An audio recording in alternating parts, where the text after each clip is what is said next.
तो ये सारा वार्तालाप चल रहा है नारद मुनि और युधिष्ठिर महाराज के बीच में, जहाँ पे युधिष्ठिर महाराज पूछ रहे हैं कि व्यक्ति कितना भी बुरा क्यों ना हो, लेकिन अपने खुद के बच्चों के प्रति तो बहुत आसक्त होता है।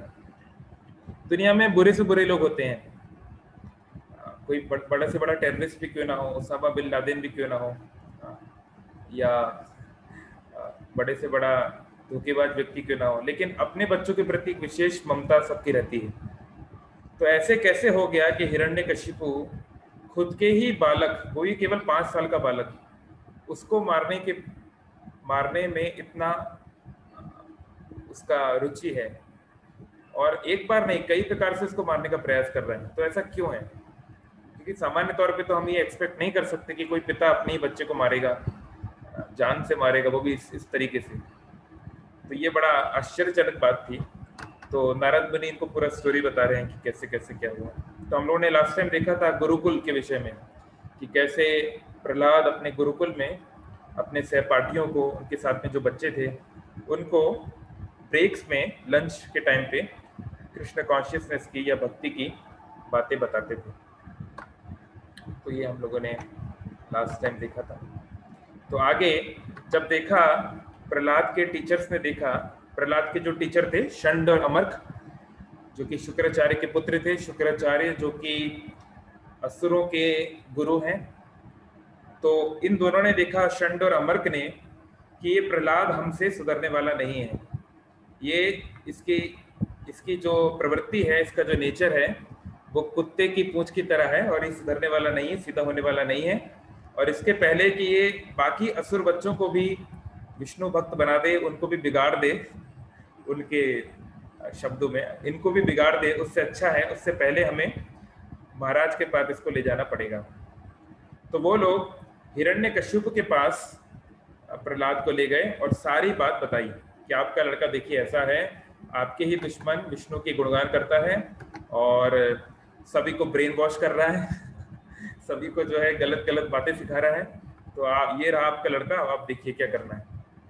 तो हिरण्यकशिपु ने सारी सिचुएशन को समझा।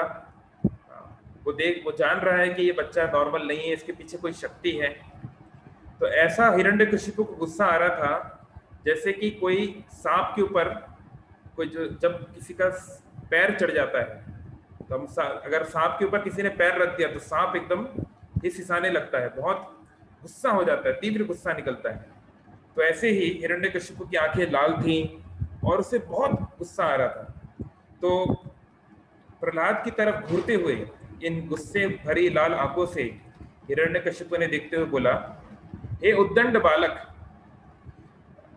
हे महामूर्ख, जो अपने परिवार का द्रोही है, परिवार का बर्बाद करने वाला जो है, और नरों में नराधम, नरों में सबसे नीचे है। तुमने मेरी जो शक्ति है, मैं सारे विश्व का त्रिलोक का मैं विजेता हूँ, तीनों लोकों में मेरी जय जयकार होती है, लेकिन तुमने मेरी इस संप्रभुता को, इस सत्ता को चुनौती दी है। इसलिए आज मैं तुम्हें यमराज के पास, यानी कि मृत्यु के पास पहुंचा ही दूंगा। और अपने ही पुत्र प्रहलाद को अलग अलग प्रकार से गालियां दे रहा है उसके ऊपर, जैसे एक सामान्य संसार का व्यक्ति करता है। तो इससे हमें पता चल सकता है कि एक व्यक्ति की ग्रेटनेस उसकी स्ट्रेंथ और उसकी पावर और उसकी रिसोर्सेस में नहीं है। The greatness of a person is understood और can be judged by how he handles provoking situations. Prabhupada कहते थे कि एक व्यक्ति की महानता उस बात से जज की जा सकती है, उसका निर्णय इस बात से लिया जा सकता है कि मुश्किल वक्त में वो किस प्रकार से व्यवहार करता है। तो हम देखते हैं बहुत सारे संसार में बड़े बड़े लोग हैं, हिरण्यकशिपु जितने बड़े तो नहीं है, लेकिन फिर भी काफी सारे बड़े बड़े राजनेता, नहीं तो सेलिब्रिटीज और बहुत प्रकार के लोग हैं जो कि किसी ना किसी मापदंड में बहुत आगे हैं सामान्य लोगों से। लेकिन जब जीवन में कठिन समय आता है, जब उनकी अनुसार चीजें नहीं चलती, या कोई उनका ही अपना उनको दगा देता है, तो उनका जो नेचर बाहर निकल के आता है, उससे हमें पता चलता है कि बाहर की कोटिंग तो बहुत अच्छी थी, कवरिंग तो बहुत अच्छी थी, पर अंदर का मैटर, अंदर का मटेरियल उतना अच्छा नहीं था। तो वही हिरण्यकशिपु के साथ आ रहा है। सोचिए 36,000 साल तक उसने तपस्या की बेचारे ने, और ऐसी तपस्या की जो ना भूतो ना भविष्यति, ना कोई कर पाया है ना कोई कर पाएगा, इतनी मेहनत की उसने। और मेहनत करने के बाद 5 साल केवल राज कर पाया, उसमें भी पिछले कुछ सालों से, 1 साल से कम उसका खुद का बेटा उसके लिए समस्या बना हुआ है। तो ये है एक भौतिकवादी व्यक्ति की समस्या कि हम कितना भी हार्डवर्क क्यों ना कर लें, हम कितना भी कुछ अचीव क्यों ना कर लें, हम खुश नहीं रह पाएंगे। क्योंकि खुशी, प्रसन्नता, आनंद का मार्ग हृदय से खुलता है, वो अंदर से खुलता है। एक फिलोसफर कहे हैं, before world peace let's talk about self peace. तो जब तक व्यक्ति खुद अंदरूनी रूप से संतुष्ट नहीं है, आनंद में नहीं है, आत्मारामी नहीं है, वो बाहरी आडंबरों के द्वारा उसको आनंद नहीं मिल सकता। जैसे हम लोग खुद अपने जीवन में एक एग्जाम्पल देख सकते हैं। मान लो जी कभी कभी हमारा मूड ऑफ होता है, मान लो आपके माता पिता ने आपको कुछ बोल दिया, या मान लो आपके पति पत्नी से आपका झगड़ा हो गया, या कुछ ऐसा आपके साथ हो गया, किसी का देहांत हो गया। तो जब हमारा मूड ऑफ होता है तो उस समय हमें कोई भी इंद्रिय सुख हमें प्रसन्न नहीं कर सकता। मान लीजिए आपको कोई बोले अरे यहाँ पे बहुत गर्मी है, चलो एसी में जाके बैठ जाओ, या तुम्हारा फेवरेट जो फूड है, तुम्हें रसगुल्ला पसंद है तो मैं तुम्हारे लिए 10 रसगुल्ले ले आता हूँ, ठंडा पिला देता हूँ। बहुत प्रकार की चीजें लोग आपके शरीर को आनंद देने के लिए देंगे, लेकिन वो आपको प्रसन्न नहीं कर पाएगा, क्योंकि मन शरीर से ज्यादा सूक्ष्म है, और मन का सुख और दुख शरीर के सुख और दुख से ज्यादा तीव्र होता है। ऐसे ही आत्मा मन से भी कई करोड़ों गुना सूक्ष्म है, इसलिए आत्मा का सुख और दुख उससे भी कई गुना सूक्ष्म होता है। इसलिए जिन लोगों को आत्मा का आनंद मिला है, वो लोग शारीरिक आनंद से प्रभावित नहीं होते, क्योंकि वो जानते हैं कि मैं टूटा फूटा ऑटो छोड़ के, एक टूटा फूटा ऑटो मुझे कोई दे रहा है, कोई मोटरसाइकिल दे रहा है टूटी फूटी, उसके बदले में मैं अपनी ऑडी कार, फरारी कार थोड़ी ना उसको दूंगा। तो ऐसे ही जिन लोगों को भक्ति का रस मिला है, वो लोग फॉर्चुनेट हैं, क्योंकि वो लोग ये बात को जानते हैं प्रैक्टिकली कि कैसे भक्ति में रियल में आनंद मिलता है। इसलिए ये बहुत जरूरी है कि केवल हम इन चीजों को सुने नहीं, केवल इनको पढ़े नहीं, बल्कि भगवान के नाम का जप करके हरे कृष्ण कृष्ण कृष्ण हरे हरे, हरे राम राम राम हरे हरे, इसको जप करके खुद रियलाइज भी करें कि सच में इसमें कुछ आनंद है कि ऐसे ही बोला जा रहा है बस थियोरेटिकली। पिछले हफ्ते संडे को हम लोग हिज ग्रेस अमरिंदर प्रभु हम लोग को बहुत अच्छा सेशन दिए कि क्यों भगवान का नाम का जप करना चाहिए, बहुत अच्छे से उन्होंने डिस्क्राइब किया। तो इसलिए ये प्रैक्टिस करना बहुत आवश्यक है। हालांकि हिरण्यकशिपु को सब पता था, वो सारे वेदों का जानकार था। रावण जो है ब्राह्मण का पुत्र था, और ऐसे कोई साधारण ब्राह्मण भी नहीं, बड़े एक बहुत ऊंचे कुल के ब्राह्मण का पुत्र था, लेकिन उसका चरित्र, उसका जीवन तो जानना एक बात है और उसको पालन करना एक दूसरी बात है। तो एनीवे, तो प्रहलाद महाराज से उसने पूछा कि तुम्हारे अंदर ये सब शक्ति कहां से आ रही है, कैसे तुम मेरे इन सारे प्लान्स को खत्म कर रहे हो, कौन तुमको शक्ति दे रहा है। तो प्रहलाद किसी से डरने वाले व्यक्ति नहीं थे। अगर हम लोग 5 साल के होते और हमारे पिता हमको डांट रहे होते, जो कि संसार के राजा हैं और जिसका नेचर बहुत खराब है, तो हम लोग शायद थोड़ा डर गए होते। लेकिन प्रहलाद डरपोक नहीं है, उन्होंने साफ बोला कि मेरी शक्ति का सूत्र वही है जो आपकी शक्ति का है, सभी की शक्ति का सूत्र एक ही है। और ये भी भगवान की ईश्वर शब्द की व्याख्या है। एक्चुअली वेदांत सूत्र बोलता है जन्मादि अस्यतः, जिससे सब कुछ जन्म लेता है उसको ईश्वर बोलते हैं, परम ईश्वर बोलते हैं। तो मेरी शक्ति, आपकी शक्ति, सभी शक्ति जहां से आ रही है वही मेरे को संरक्षित कर रहा है। तो इस प्रकार से प्रहलाद महाराज बताना चाहते हैं। और फिर प्रहलाद समझाते भी हैं कि मेरे प्रिय पिता, आप इस आसुरिक मानसिकता को त्याग दीजिए। आपने ये जो अपने हृदय में दोस्त और दुश्मन, ये सब जो आपने ये जो मानसिकता बना रखी है, इसको आप त्याग दीजिए और सभी के प्रति सामान्य व्यवहार रखिए और अपने मन को भगवान की ओर लगाइए, ये आपका भला करेगा। और फिर उन्होंने समझाने का प्रयास किया कि पहले भी ऐसे बहुत सारे लोग आए हैं जिन्होंने ये सोचा है कि मैं 10 दिशाओं में अपने जितने भी शत्रु हैं उनको हरा दूंगा, लेकिन फिर उनको अंत में अज्ञान ही मिला है, अविद्या ही मिली है, दुख ही मिला है। आप जानते होंगे ऐसा एक लोक कथा है, पर ये ऑफ कोर्स सच्चाई इसमें भले कितनी है पता नहीं, लेकिन ऐसा कहते हैं कि जब सिकंदर की मृत्यु होने वाली थी तो उसने अपने मंत्रियों से, अपने सहयोगियों से कहा कि जब मुझे तुम जमीन में गड़ाओगे, जब मेरी कब्र खोदोगे, तो मेरा हाथ बाहर रखना और उसकी 5 उंगलियां खुली होनी चाहिए। तो मंत्रियों को बहुत अजीब लगा कि ऐसा क्यों बोल रहे हैं। तो उसने कहा कि देखो, दुनिया को ये जानना चाहिए कि अलेक्जेंडर द ग्रेट, सारी दुनिया को जीतने वाला अलेक्जेंडर सिकंदर, वो भी जब जा रहा है, जब उसकी भी मृत्यु आ रही है, तो उसके हाथ में कुछ भी नहीं है, खाली हाथ ही जा रहा है। किसी के मन में शायद डाउट हो कि शायद इतना सारा कमा के गया तो कुछ ले गया होगा साथ में, नहीं, खाली हाथ ही जा रहा है वो भी। तो जब सिकंदर कुछ नहीं ले जा पाया तो आप छोटे मोटे लोग क्या लेके जाओगे। तो ऐसा एक लोक कथा है वेस्टर्न कल्चर में। तो एनीवे, तो हिरण्यकशिपु को ये बात सुन के बहुत गुस्सा आया, क्योंकि विनाश काले विपरीत बुद्धि, जब बुरा समय आ जाता है व्यक्ति का, जब उसकी मन और बुद्धि के ऊपर काम क्रोध का प्रबल चढ़ जाता है, तो फिर उसको ज्ञान की बातें समझ में नहीं आती।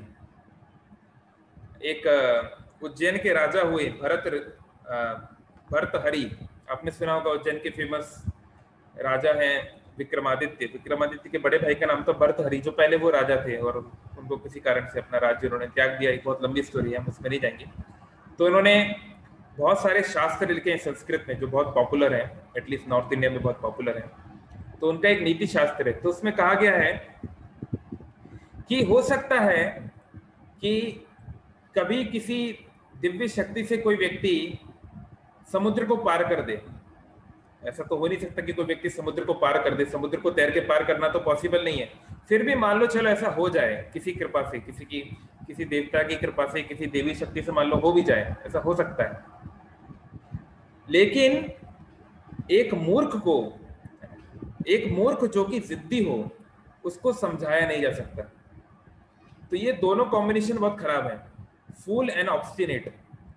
ऑब्स्टिनेट मतलब होता है जिद्दी, और फूल मतलब मूर्ख। तो कोई व्यक्ति मूर्ख है तो चलेगा, कोई बात नहीं, उसको सिखाया जा सकता है, उसको ठीक कराया जा सकता है, उसको ज्ञानी बनाया जा सकता है। और अगर वो जिद्दी है लेकिन ज्ञानी है तो भी ठीक है, क्योंकि वो अपनी भूल से सीख जाएगा कि चलो मैंने जो जिद की थी वो गलत थी। लेकिन अगर व्यक्ति मूर्ख भी है और जिद्दी भी है, तो भाई ये तो लीथल कॉम्बिनेशन है। फिर ऐसे व्यक्ति को भगवान भी नहीं समझा सकते कि क्या करना है क्या नहीं करना है, उसको समझाना तो भगवान की बस की भी बात नहीं है। एनीवे, तो ऐसा ही हिरण्यकशिपु था। हिरण्यकशिपु बहुत बुद्धिमान था, वो जानता था कैसे कैसे चीजें करनी है, लेकिन इतना भी उसके अंदर अकल नहीं थी कि भाई इस बालक को कोई ना कोई बचा रहा है, जरूर नारायण विष्णु स्वयं इसकी रक्षा कर रहे हैं, तो कैसे हम विष्णु से मैं कैसे लड़ सकता हूँ, हाउ इज इट पॉसिबल। आज से करीब 70-80 साल पहले की बात है, वेस्ट में एक फिलोसफर हुआ, एक राइटर, एक सोशलिस्ट व्यक्ति था। तो उसने एक न्यूज़पेपर में आर्टिकल लिखा। तो आर्टिकल के हेडलाइन थी गॉड इज डेड, भगवान की मृत्यु हो चुकी है। फिर उसे समझाया कि उसने ऐसा क्यों लिखा है। उसने बोला देखो, भगवान होता तो विश्व युद्ध क्यों होता, भगवान होता तो इतने सारे दुख क्यों होते। तो भगवान जैसी कोई चीज है नहीं, और अगर है भी, मान लो जीसस क्राइस्ट को आप भगवान मानते भी हो, जो भी हो, तो वो मर चुका है, वो कुछ नहीं है। अब इसको भगवान का अरेंजमेंट कहिए क्या कहिए। कुछ ही दिनों के बाद उस व्यक्ति की मृत्यु हो गई, जिस लेखक ने वो लेख लिखा था ना अखबार में, उसकी मृत्यु हो गई कुछ ही दिनों के बाद। और उसी अखबार में हेडलाइन पे लेख छपा कि फलाना फलाना, जो भी इसका नाम था अभी मुझे याद नहीं आ रहा है, दैट पर्सन इज डेड, उस व्यक्ति की मृत्यु हो चुकी है। तो ये सच्चाई है कि हम लोग, ये बहुत आसान है अपने जीवन के कष्टों को भगवान के ऊपर थोपना। खासकर हम भारतीयों की आदत क्या है, खुद कभी रिस्पॉन्सिबिलिटी लेते हैं और दूसरों के ऊपर थोपते हैं। कुछ भी गड़बड़ हो रहा है तो सरकार की जिम्मेदारी, माता पिता की जिम्मेदारी, इसकी जिम्मेदारी, उसकी जिम्मेदारी, खुद जिम्मेदारी नहीं लेते। जब शीला प्रभुपाद जर्मनी में गए प्रचार करने, तो जर्मनी में प्रचार करना बहुत मुश्किल था, क्योंकि विश्व युद्ध में जर्मनी ऑलमोस्ट पूरा बर्बाद हो गया था, और जर्मन लोगों का जो भगवान के प्रति जो विश्वास था बहुत तेजी से नीचे जा रहा था। तो बहुत कठिन था उनको स्पिरिचुअलिटी में लाना। तो एक जर्मन महिला ने शीला प्रभुपाद से बोला कि व्हाई गॉड अलाउड दैट। द्वितीय विश्व युद्ध, सेकेंड वर्ल्ड वॉर के बारे में बात करते हुए उसने बोला कि अगर भगवान है तो उन्होंने दूसरा विश्व युद्ध को क्यों होने दिया, जिसमें सारा यूरोप तबाह हो गया और जर्मनी तो ऑलमोस्ट पूरा तबाह हो गया, है ना। कितने ही लोग मारे गए, करोड़ों लोग मारे गए, तो ऐसा कैसे भगवान ने अलाउ कर दिया। तो शीला प्रभुपाद ने उत्तर दिया, when you started the war did you ask God. Prabhupada ji ने उत्तर दिया कि जब तुम लोगों ने युद्ध शुरू किया, जर्मन ने युद्ध शुरू किया ना, तो जब आप लोगों ने युद्ध शुरू किया तब आपने भगवान से पूछा कि युद्ध शुरू करना चाहिए कि नहीं। तो जब आप युद्ध शुरू करते समय भगवान से नहीं पूछते हैं तो आप कैसे एक्सपेक्ट करते हैं कि भगवान आपका युद्ध रोकेंगे। कहने का तात्पर्य है कि ये संसार चल रहा है प्रकृति के गुणों के अधीन, और भगवान ने उस प्रकृति को बनाया है, पर प्रकृति के कुछ रूल हैं जिसको हमें पालन करना पड़ेगा। अगर हम नहीं करेंगे तो चाहे आप जर्मन हो, चाहे इंडियन हो, चाहे अमेरिकन हो, चाहे जो भी हो, आपको उसको भुगतना पड़ेगा। एनीवे, तो हिरण्यकशिपु इस प्रकार से बहुत गुस्से में था, बहुत ज्यादा, उसके गुस्से की कोई सीमा नहीं थी। तो उसने अपनी तलवार निकाली और उसने तो उसने पहले उसने पूछा कि ठीक है तुम्हारा, सॉरी मैं एक बहुत महत्वपूर्ण श्लोक यहाँ पे भूल गया, 12वां श्लोक। तो उसने प्रहलाद से बोला कि ठीक है, तुम बोलते हो कि ये भगवान ने तुम्हारे को शक्ति दे रहा है ना, भगवान तुमको सारी शक्ति दे रहा है, तो ये भगवान है कहाँ, ये है किधर। कुछ साल पहले एक मूवी आई थी पीके, उसमें एक गीत भी था शायद, ये भगवान कहाँ है तू। तो ये भगवान तू कहाँ पर है। अगर ये भगवान हर जगह है, तुम बोलते हो भगवान हर जगह है, उसकी शक्ति हर जगह है, तो क्या इस पिलर में भी है। पिलर की ओर देखते हुए हिरण्यकशिपु ने प्रहलाद से पूछा, प्रहलाद इस पिलर में, इस स्तंभ में भगवान है क्या। तो ऐसे संस्कृत में कहावत है, मौनम सम्मति लक्षणम। जब हम मौन रहते हैं या कुछ नहीं बोलते, इसका मतलब हम सहमति दे रहे हैं, सम्मति दे रहे हैं। तो प्रहलाद के मौन को देख के हिरण्यकशिपु को लगा कि प्रहलाद ये कह रहा है कि इसके अंदर भगवान है, इसके अंदर विष्णु है।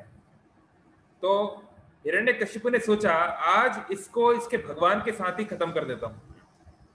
ये स्तंभ को भगवान बोल रहा है ना, तो आज ये और इसके भगवान दोनों को यमराज के पास पहुंचा देता हूँ। हिरण्यकशिपु के मन में ये बात आई। तो इसके पहले कि आगे क्या हुआ, हम उस बात पे जब जाएं, तो कई बार ये प्रश्न उठता है कि क्या भगवान हर जगह है कि भी नहीं। क्योंकि ये सच में एक कई बार ये मन में आ ही जाता है विचार कि अगर भगवान सच में हर जगह है तो मैं जिस मार्बल के ऊपर पैर रखा हूँ तो क्या मैं भगवान के ऊपर पैर रखा हूँ, और अगर इस मार्बल में भगवान नहीं है तो हम क्यों बोलते हैं भगवान हर जगह है। कई बार ये प्रश्न इस तरीके आते हैं। तो हमको ये जानना होगा, श्रीमद् भागवतम का अगर हम अध्ययन करेंगे तो हम पाएंगे पहले स्कंद में ये आता है, वदंती तत्व तत्विदस यज ज्ञात्वम अद्वयम ब्रह्मेति परमात्मेति भगवान इति शब्दते, कि परम सत्य को जानने का अलग अलग स्तर है। भगवान अपने आप को अलग अलग स्तर में मैनिफेस्ट करते हैं, प्रकाशित करते हैं। जैसे गीता में भी उन्होंने कहा है कि नाहम प्रकाश सर्वस्य, मैं सभी के सामने अपने आप को प्रकाशित नहीं करता, योग माया समावृतः, मैं योग माया से खुद को ढक लेता हूं। ब्रह्म संहिता में भगवान बोल रहे हैं ब्रह्मा जी को, यादृशी यादृशी भावना सिद्धिर भवती तादृशी। सिद्धि या परफेक्शन डिपेंड करती है आपकी भावना के ऊपर। जितनी आपकी भावना स्ट्रांग है उतना ही आपको सिद्धि मिलेगी।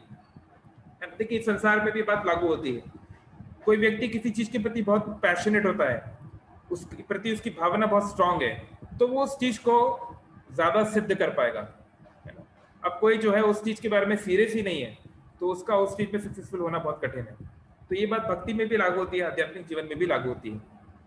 तो जब हम कहते हैं कि भगवान हर जगह है तो इसको हमें ध्यान से समझना चाहिए। भगवान स्वयं हर जगह नहीं है। God is not personally present everywhere, God is present in the form of his energy. भगवान अपनी शक्ति के रूप में हर जगह है, और शक्ति और शक्तिमान एक है पर एक नहीं भी है। प्रभुपाद जी उदाहरण देते हैं, इसको संस्कृत में शास्त्रों में कहा गया है अचिंत्य भेद भेद तत्व। भेद भेद आप जानते हैं, हिंदी में भी एक शब्द होता है भेद। भेद मतलब डिफरेंस। तो भगवान और भगवान की शक्ति, शक्ति और शक्तिमान शक्ति धारक, दोनों में कुछ अंतर होता है और अंतर नहीं भी होता।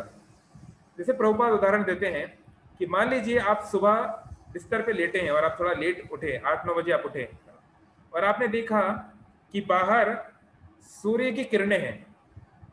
तो बाहर सूर्य की किरणें हैं तो यानी कि आप क्या समझेंगे कि सूर्योदय हो गया है। कोई भी बुद्धिमान व्यक्ति इस बात को समझ जाएगा, क्योंकि सूर्य की किरणें हैं यानी कि आकाश में सूर्य जरूर है। तो सूर्य की किरणें सूर्य नहीं है। हम ये जरूर कह सकते हैं कि सूर्य की किरणें हमारे कमरे के अंदर आ गई, पर साक्षात सूर्य तो नहीं आया ना। साक्षात सूर्य आ जाता तो हम लोग जल जाते, हम लोग होते भी नहीं यहाँ पे। तो सूर्य की किरणें सूर्य के साथ संबंधित हैं, लेकिन सूर्य की किरणें सूर्य नहीं है।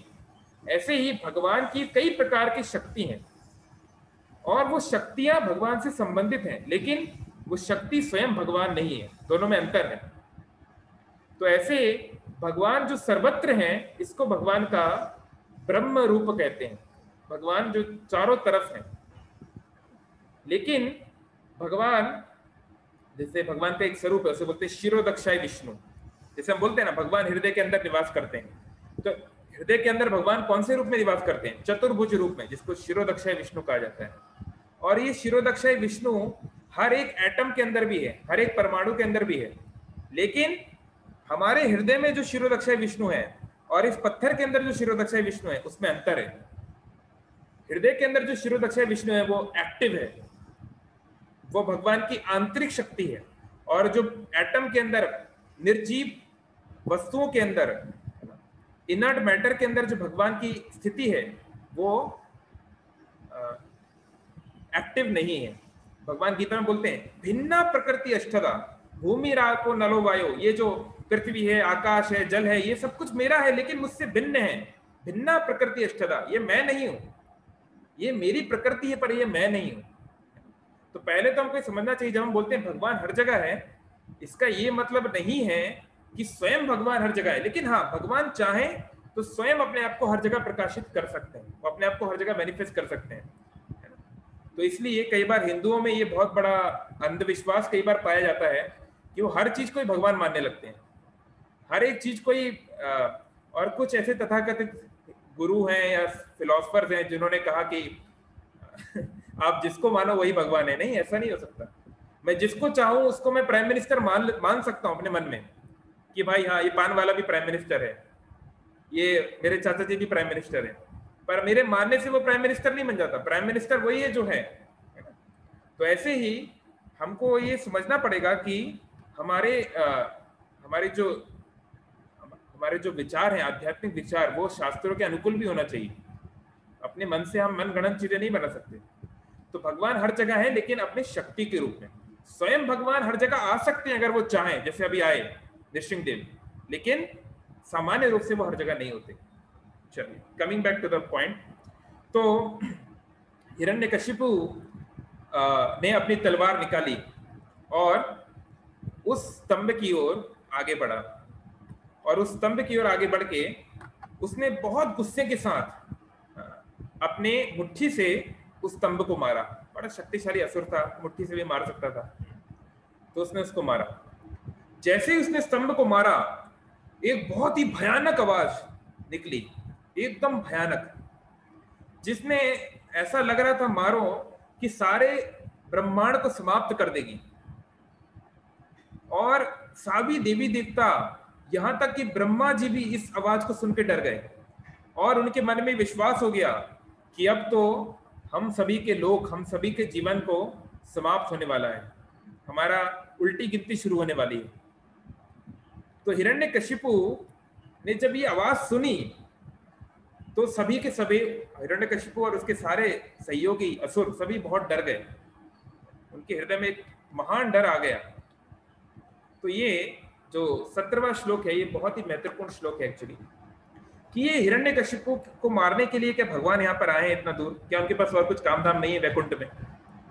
तो ये जो श्लोक है, इसकी जो पहली लाइन है, ये बहुत महत्वपूर्ण मानी जाती है आचार्यों के द्वारा। तो यहाँ बता रहे हैं, सत्यम विधातुम निज भृत्य भाषितम। तो भृत्य होता है यानी अपना, मेरा अपना दास, तो सत्यम, सत्य करने को, क्या सत्य करने को? भाषितम, जो भाषण, जो बात बोली थी अपने खुद के प्रिय के द्वारा, उसको सत्य करने के लिए भगवान यहाँ पे आए। स्तंभे संभाया ना मृगम न मानुषम, और किस रूप में आए? न मृगम, मृगम मतलब जानवर, ना मानुषम, मानुषम मतलब मनुष्य, ऐसे रूप में आए जो ना मनुष्य था और ना ही जानवर था। हम जानते हैं उनका आधा रूप जो है हाफ लॉयन हाफ मैन, इसलिए भगवान का ये नाम है, इसको नरहरि भी बोलते हैं। तो कई बार लोग सोचते हैं नरहरि मतलब हरि मतलब भगवान विष्णु, नहीं, हरि मतलब होता है, शेर को भी हरि बोला जाता है संस्कृत में। ऐसे तो भगवान के बहुत सारे रूप हैं जो नर के रूप में है, कृष्ण, राम, परशुराम, बहुत सारे, लेकिन इसी रूप को खासकर नरहरि क्यों बोला जाता है? क्योंकि ये नर, ये जो नर है, नर यानी कि मनुष्य, और हरि मतलब शेर, तो ये दोनों का कॉम्बिनेशन है, इसलिए नरसिंह देव को नरहरि भी बोला जाता है। और नरसिंह तो आप नाम से समझ रहे हैं, नर और सिंह, तो ये बहुत महत्वपूर्ण एक श्लोक है। तो भगवान अपने भक्त की बात को सत्य करने के लिए इस रूप में आए, यानी कि जरूरी नहीं था कि भगवान इस काम के लिए आते। तो गीता में भगवान बोलते हैं मेरे आने के 3 कारण है ना। मैं उम्मीद करता हूं कि आप सभी लोग जरूर इन कारणों को जानते होंगे, है ना, और आप लोग जो है जानते हो। तो भगवान बोलते हैं गीता के 4थे अध्याय के 8वें श्लोक में, परित्राणाय साधु नाम, साधुओं के, भक्तों की प्रसन्नता के लिए, उनकी रक्षा के लिए, विनाशाय च दुष्कृता, दुष्कृति जो गलत कार्य करते हैं, जो शास्त्रों के विरुद्ध कार्य करते हैं, उनको सजा देने के लिए, उनको कंट्रोल करने के लिए, और धर्म संस्थापनार्थाय, धर्म की संस्था करने के लिए, संस्थापना करने के लिए भगवान बार बार आते हैं। तो ये 3 कारण है जिस कारण से भगवान आते हैं, लेकिन उसमें मुख्य है भक्तों की प्रसन्नता के लिए, ये मुख्य बात है। तो एक बार एक ऐसी कथा है, तो एक बार अकबर और बीरबल एक अपने उद्यान में बैठे थे, अपने गार्डन में बैठे थे। तो हम जानते हैं कि जो अब्राहमिक रिलीजन्स होते हैं, अब्राहमिक रिलीजन्स मतलब कि जुडाइज्म, जूइश रिलीजन, क्रिश्चियनिटी और इस्लाम, जो कि दुनिया के सबसे पॉपुलर रिलीजन्स भी हैं, लाइक दुनिया के ऑलमोस्ट 50% लोग इनको फॉलो करते हैं, इन रिलीजन्स को। तो उनसे, तो वहां पे ये कंसेप्ट होता है मसीहा। So what is a मसीहा? मसीहा means a representative of God, empowered being को मसीहा बोलते हैं।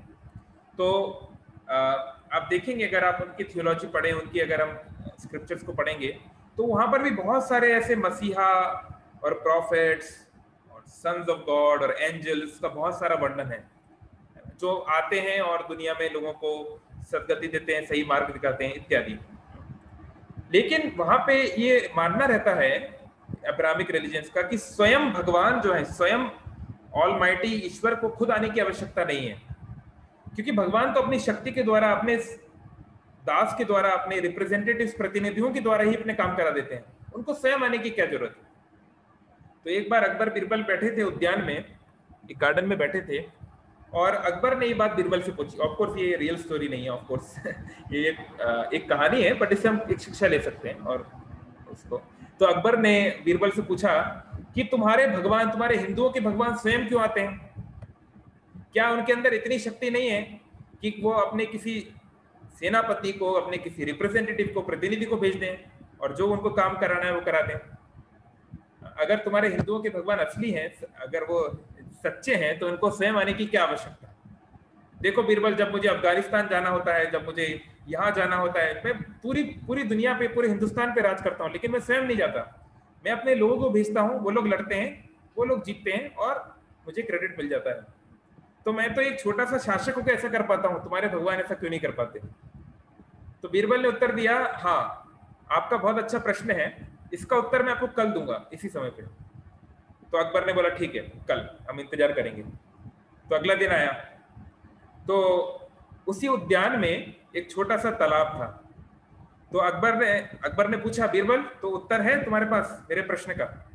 तो बीरबल ने कहा, हाँ मेरे पास उत्तर है, लेकिन उत्तर जो है वो तालाब के बीच में जाके मिलेगा, यहाँ पे नहीं मिलेगा।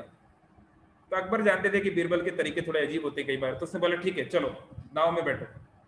तो बीरबल बैठ गया नाव में, अकबर बैठ गया, और बीरबल ने कहा कि इसके लिए हमें आपके बच्चे को भी ले जाना पड़ेगा, जो राजकुमार है आपका, जो बच्चा है, छोटा सा बालक था 5 साल का, आप उसको भी लेके जाना पड़ेगा, तभी हमको ये उत्तर मिल पाएगा। तो अकबर ने कहा ठीक है चलो। तो वो तीनों नाव में बैठ के, बीरबल नाव चला रहा था, वो लोग तालाब के बीच तक पहुंच गए। तो बीच में जाके जो है वो लोग थोड़ा इधर उधर की कुछ बातें कर रहे थे, तो अकबर का थोड़ा ध्यान भटका। तो बीरबल ने क्या किया, अकबर के बच्चे को धक्का दे के तालाब में गिरा दिया, उसने इसको गिरा दिया। तो वो तो छोटा सा बालक है, वो क्या जानता है, वो तो चिल्लाने लगा, पिताजी पिताजी करके चिल्लाने लगा और हाथ पैर मारने लगा।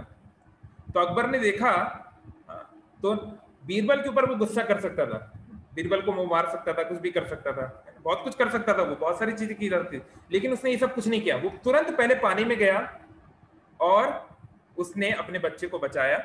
उसके बाद बीरबल ने हाथ दिया और अकबर ऊपर आया, वो अपने बच्चे को ऊपर लाया, और उसके बाद बीरबल उनको लेकर गया किनारे पे।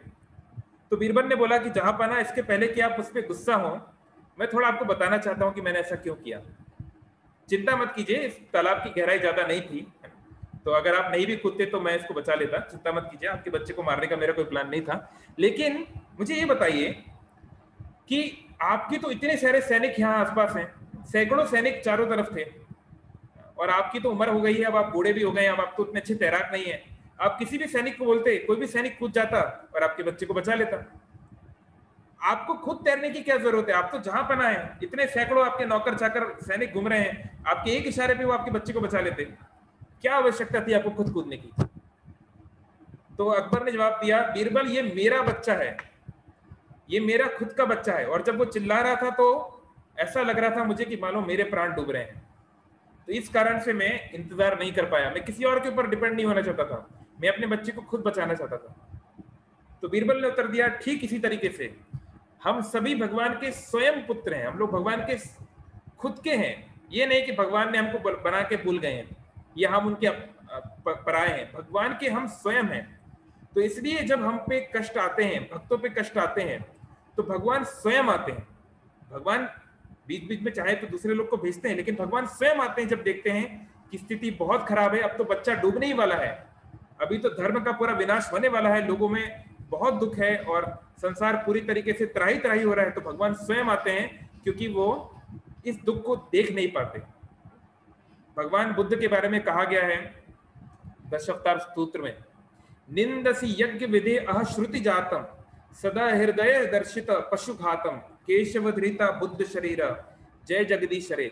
जब भगवान ने देखा कि वेदों के नाम पर, वही वेद जो भगवान ने स्वयं दिए हैं, वेदों के नाम पे ये सब मूर्ख जो हैं लाखों लाखों करोड़ों करोड़ों पशुओं की हत्या कर रहे हैं, तो भगवान स्वयं आके ऐसी पूजा पद्धति बलि की निंदा करने लगे, जिसकी उन्होंने खुद, जिसके बारे में उन्होंने बताया था, उसकी खुद की निंदा करने लगे। क्यों? क्योंकि वो पशुओं का दुख नहीं देख पा रहे थे। तो ये भगवान का नेचर है कि भगवान चाहे तो खुद बहुत कुछ कर सकते हैं, लेकिन भगवान के लिए उनका पालक, उनके खुद का भक्त उनके लिए सर्वोपरि है। और नरसिंह पुराण में और दूसरी जगहों पे जहाँ पे लीला वर्णन है, वहां पे भगवान बोलते हैं कि मेरे एक शुद्ध भक्त के लिए मैं एक पूरे ब्रह्मांड को निछावर कर सकता हूँ। मेरा एक शुद्ध भक्त जो मुझे बुलाता है प्रेम से, उसके लिए मैं पूरा ब्रह्मांड निछावर कर सकता हूँ, उसके लिए मैं सब कुछ अर्पित कर सकता हूँ। तो इस प्रकार से अपने भक्त की वाणी को सत्य करने के लिए भगवान उससे निकले। और विश्वनाथ चक्रवर्ती ठाकुर, एक महान आचार्य, इसके ऊपर बहुत अच्छे से बता रहे हैं कि एक्चुअली नरसिंह देव, भगवान ने वो रूप ले लिया था। देखिए, भगवान जब राम के रूप में आए तो कितने सारे लोगों के भले के लिए आए, कृष्ण के रूप में आए कितने लोगों के भले के लिए आए, परशुराम के रूप में आए लाखों लाखों लोगों के भले के लिए आए, लेकिन नरसिंह रूप में केवल एक व्यक्ति के लिए आए। यहाँ पे आके उन्होंने कोई लेक्चर नहीं दिया, कोई गीता नहीं दी, कोई रावण को नहीं मारा, उन्होंने केवल अपने भक्त को बचाने के लिए आए, केवल एक भक्त को बचाने के लिए भगवान वैकुंठ से आए। तो ये भगवान का प्रेम है, ये भगवान के निजी, भगवान अपने आप को जो अपने भक्तों को अपना खुद का समझते हैं, ये भगवान का जो प्रवृत्ति है वो ऐसे पता चलती है। तो भगवान जो है नृसिंह देव ये रूप लिए और ऐसे रूप में आए जो कि कभी नहीं लिया गया था, जो सामान्य रूप से भगवान नहीं लेते। जैसे मान लीजिए हम लोग भी कई बार विचार करने लगते हैं, एम्बेरस हो जाते हैं, है ना, धोती कुर्ता पहनने में ही, साड़ी पहनने में ही बहुत लोग को एम्बेरसमेंट लगता है। लेकिन भगवान तो सोचिए कैसा रूप लेके आए, आधा नर आधा हरि, आधा नर आधा शेर, कितना अजीब सा रूप है। लेकिन भगवान अपने भक्त के लिए, क्योंकि ब्रह्मा का वरदान भी पूरा करना था, ब्रह्मा भी उनके भक्त हैं, उनकी बात को भी रखना है, तो इसलिए उस बात को भी रखना था, और प्रहलाद जो उनका शुद्ध भक्त है उसकी भी रक्षा करनी है। तो दोनों बातों को सामंजस्य बिठाते हुए भगवान आए। और जब वो हिरण्यकशिपु इधर उधर देख रहा था, बताओ प्रहलाद किस किस पिलर में है तुम्हारा भगवान? इस पिलर में है, इसमें है, इधर है। तो नरसिंह देव हर पिलर में जा रहे थे। उनके मन में था कहीं मेरे भक्त प्रहलाद को चिंता ना हो जाए कि मैं सही में प्रकट होऊंगा कि नहीं। तो जैसे ये पिलर को तोड़ेगा मुझे बाहर आना है। इस एंजाइटी में, इस चिंतन में भगवान थे, और हर जगह जा रहे थे, अलग अलग जगहों पे। ऐसा नरसिंह पुराण में जैसे वर्णन इसके अनुसार। एनीवे, तो जब देखा हिरण्यकशिपु ने कि ये भाई ये कहाँ से आवाज आ रही है, ये कौन आ गया, तो भगवान जो है, तो हिरण्यकशिपु ने चिंता किया ये कौन सी, ये किस प्रकार का प्राणी है, आधा मनुष्य आधा शेर। फिर हिरण्यकशिपु ने इस अजीब दिखने वाले प्राणी का पूरा स्टडी किया, एनालिटिकल स्टडी, कि भाई ये चीज क्या है। तो उनके जो नाखून हैं, उनकी जो आंखें हैं, और ये सब बहुत सारा वर्णन है, आप बाद में इसको पढ़ सकते हैं। ऐसा लग रहा था कि साक्षात मृत्यु एक अवतार लेकर आई है हिरण्यकशिपु के लिए। तो फिर हिरण्यकशिपु ने अपने आप से कहा जरूर विष्णु जो कि बहुत बड़ा मायावी है वो ये रूप लेकर आया है। लेकिन अभी भी उसका कॉन्फिडेंस खत्म नहीं हुआ, अभी भी उसके मन में ये उसे लग रहा था कि है तो ये विष्णु ही जिसको मैंने कमजोर कर दिया है, जिसको ब्राह्मणों को मार दिया है, गायों को मार दिया है, तब विष्णु भी कमजोर हो गया होगा। तो उसने सोचा कि मैं इसके साथ लड़ाई करूंगा। तो जैसे एक छोटा सा कीड़ा आग में प्रवेश करके अपने आप को समाप्त करता है, ऐसे ही हिरण्यकशिपु ने खुद अपने पैर पे कुल्हाड़ी मारते हुए भगवान के ऊपर आक्रमण करने का प्रयास किया। तो फिर बहुत बड़ा संघर्ष है एक्चुअली।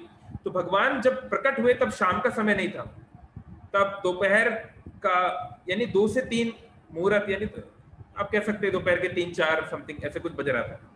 तो बहुत समय तक ये युद्ध हुआ, कभी भगवान उसको पकड़े, कभी वो भगवान के हाथ से छूट जाए, हाँ, और वो भगवान को मारे। तो सारे देवी देवता डरने लगे, अरे भगवान भी पिट रहे हैं, पता नहीं भगवान जीत पाएंगे कि नहीं, है ना। क्योंकि देवी देवता होते हैं मिश्र भक्त होते हैं, वो शुद्ध भक्त नहीं होते।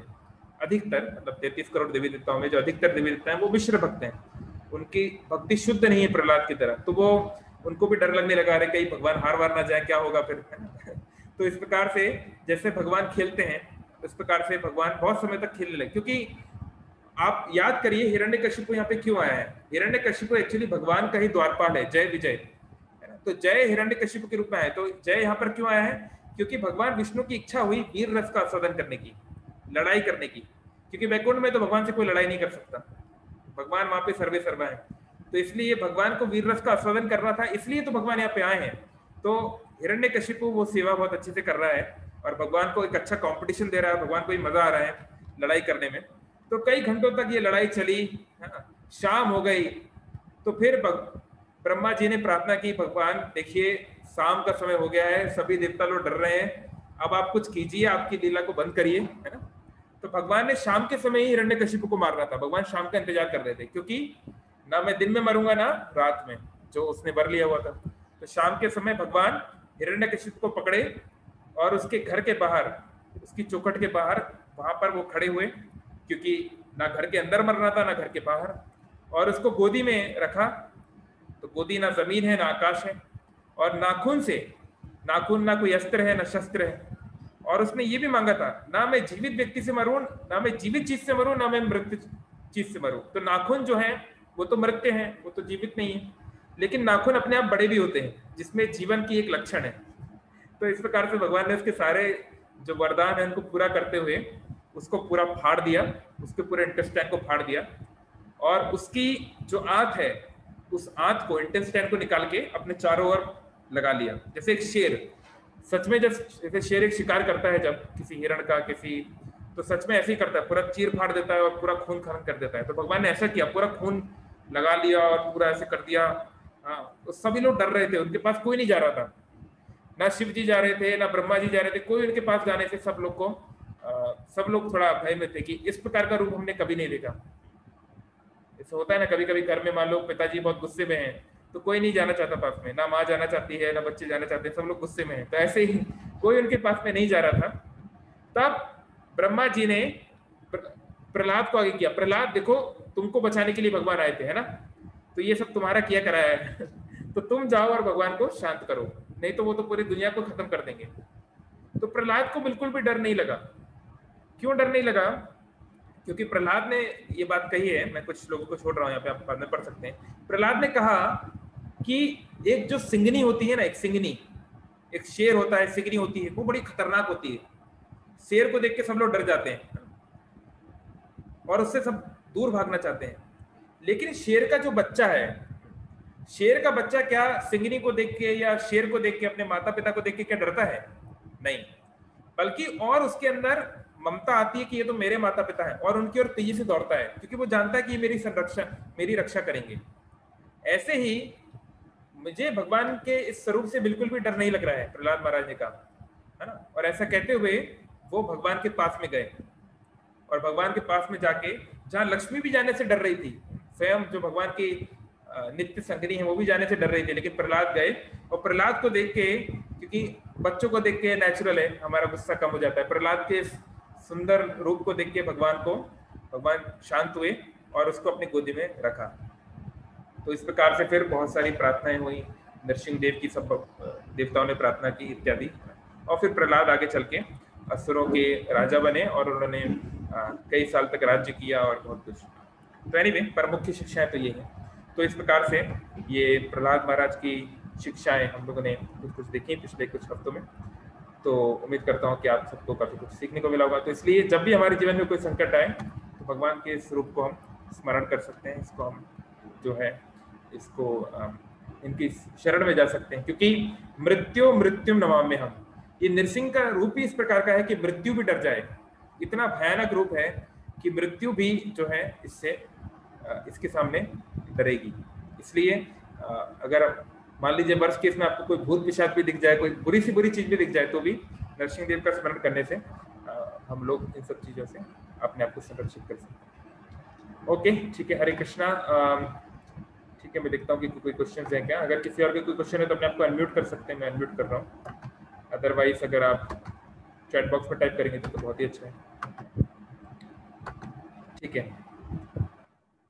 तो प्रश्न है, ऑलराइट, तो प्रश्न है आदित्य का कि नरसिंह देव को भक्त वत्सल क्यों बोलते हैं? तो देखिए, वत्सल का मतलब होता है, वत्स का मतलब होता है गाय का बच्चा, उसको वत्स बोला जाता है। तो क्योंकि जितना, अगर आपने कभी गायों को पाला है या आपका थोड़ा अनुभव रहा है, मुझे भी भगवान की कृपा से कुछ सेवा करने का अवसर मिला है गौशाला में, तो हमने देखा है कि गाय का अपने बच्चे के प्रति जितना अटैचमेंट होता है उसका कोई पैरेलल नहीं है। मतलब देखिए, जैसे मनुष्य में भी बहुत अटैचमेंट होता है, इसमें कोई डाउट नहीं है, लेकिन फिर भी जब कोई महिला अपने बच्चे को जन्म देती है तो इतना दर्द होता है कि वो बेहोश हो जाती है जनरली, है ना। जनरली यही होता है कि माँ उस दर्द को सहन नहीं कर पाती और जनरली वो बेहोश हो जाती है कुछ समय के बाद।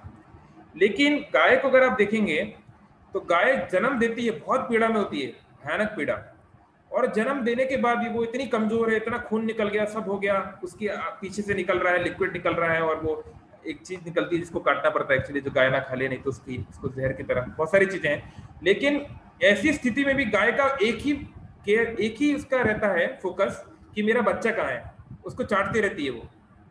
क्योंकि एक्चुअली जब गाय का बच्चा जन्म लेता है तो उसको बहुत ठंड लगती है, क्योंकि गाय का गर्भ बहुत गर्म होता है, और जब वो बाहर आता है तो बहुत कपकपाता है। हमने खुद अपने सामने बहुत सारे बच्चों को जन्म देखा है, तो एकदम कपकपाता है, और खासकर ठंड का मौसम हो तो उसको कंबल वगैरह देना पड़ता है, तो वो इतना कपकपाता है, तो गाय उसको चाट के उसको जो है शांत करती है, उसको करती है। और खुद इतनी कमजोर है, कई बार गाय की मौत भी हो जाती है इस दौरान, लेकिन खुद इतनी कमजोर होते हुए भी उसका ध्यान रखती है। तो इसलिए जो ये पितृभाव है, ये जो मातृभाव है, इसको संस्कृत में वत्सल बोला गया है। वत्सल मतलब इस प्रकार की ममता, इस प्रकार का अहमत का भाव कि ये तो मेरा है, मेरे प्राण से भी ज्यादा महत्वपूर्ण है। तो इसलिए भगवान को भक्त वत्सल बोला जाता है कि भगवान के प्राण भक्तों में है ना। भगवान खुद के ऊपर होने वाला कष्ट सहन कर सकते हैं, लेकिन भक्तों के ऊपर होने वाला नहीं। इसलिए रामचरितमानस में ऐसा कहा गया है कि भरत चरण जो अपराध करही, राम रोष पावक सो जरई। जो भरत जैसे भक्त के चरण पे अपराध करता है, उसको परेशान करता है, वो तो राम के क्रोध रूपी अग्नि में जलेगा, उसको कोई बचाने वाला नहीं। लोक हु वेद विदित इतिहासा, जय महिमा जाने दुर्वासा। और लोक में और वेद में दोनों में इतिहास को बताया गया है। इसकी बहुत बड़ी सबूत है दुर्वासा। दुर्वासा कौन है? साक्षात भगवान शिव का एक रूप है, रुद्र का अवतार है। लेकिन जब उसने अम्बरीश महाराज के चरणों पर अपराध कर दिया तो साक्षात भगवान विष्णु भी उसकी रक्षा नहीं कर पाए, शिव जी भी रक्षा नहीं, कोई रक्षा नहीं कर पाया। तो इसलिए भगवान के ये जो अत्यधिक प्रेम है अपने भक्तों के प्रति, भगवान की ये अपने से ज्यादा अपने भक्तों के प्रति जो वो अपने प्राणों से भी ज्यादा अपने भक्तों को चाहते हैं, इस कारण से भगवान को भक्तवत्सल बोलते हैं। और नरसिंह देव रूप खासकर क्योंकि वो हम देख पा रहे हैं ना प्रहलाद के केस में कितना उस भक्त को, उस बालक को कष्ट दिया गया, कितने प्रकार से परेशान किया, कि भगवान ने हमेशा उसकी रक्षा की। तो इस कारण से भगवान का जो स्पेशल मर्सी है वो उस रूप में आ रही है कि वो भगवान कैसे रक्षा करते हैं, कैसे विघ्नों का विनाश करते हैं। ओके, इसके अलावा ये एक और प्रश्न यहाँ पे कुछ लिखा हुआ है, मौनम सम्मति लक्षणम, बट कहने वाला प्रथम परमात्मा से यथास्थिति प्रार्थना करे तब क्या होता है? लोग कुछ भी समझेंगे, लोगों को क्या है समझ। ओके, एनीवे, जब मैंने कहा मौनम सम्मति लक्षणम, ये ऐसे संस्कृत में कहावत है और ये तो वेल एक्सेप्टेड है, लेकिन भगवान के सामने हमको मौन नहीं रहना चाहिए, हमको अपनी प्रार्थनाएं करनी चाहिए।